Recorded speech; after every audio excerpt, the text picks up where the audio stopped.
Effect of non contact force when the separation between the two masses become double. ठीक है, so non contact force पर क्या effect होगा जब दो मास के बीच का सेपरेशन को डबल कर दिया जाए। सो देखिएगा, नॉन कॉन्टैक्ट फोर्स जो है ये जनरली जो हम लोग स्टडी करते हैं ग्रेविटेशनल फोर्स, इलेक्ट्रोस्टैटिक फोर्स और मैग्नेटिक फोर्स। मीन्स यहाँ पर जो ऑब्जेक्ट है उसके बीच में आपस में कॉन्टैक्ट नहीं है बट उनके बीच में फोर्स लग रहा है।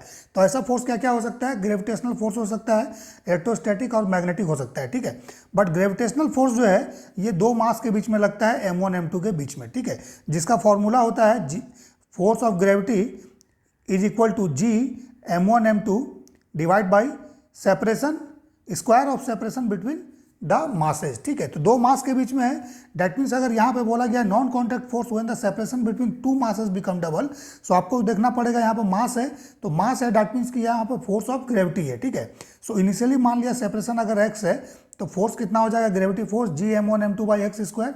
जब डबल कर दीजिएगा सेपरेशन, सो मान लिया f dash G new gravitational force है, so that is G m1 m2 by 2x का स्क्वायर हो जाएगा, so this is 4x square. ठीक है, जी क्या है, यूनिवर्सल ग्रेविटेशनल कांस्टेंट है। ठीक है, ये किसी भी प्लेनेट पे जाइएगा, कहीं भी जाइएगा, जी का वैल्यू चेंज नहीं होता है, कैपिटल जी का। ठीक है, this is universal gravitational constant. ठीक है, so F G by F dash G कर दीजिए, सो ये 4 आएगा और आपको एफ डैश जी का वैल्यू निकालना है, means new gravitational force, so F G by 4 हो जाएगा। दैट मीन्स कि नॉन कॉन्टैक्ट फोर्स जो है ये 1/4 हो गया आपका।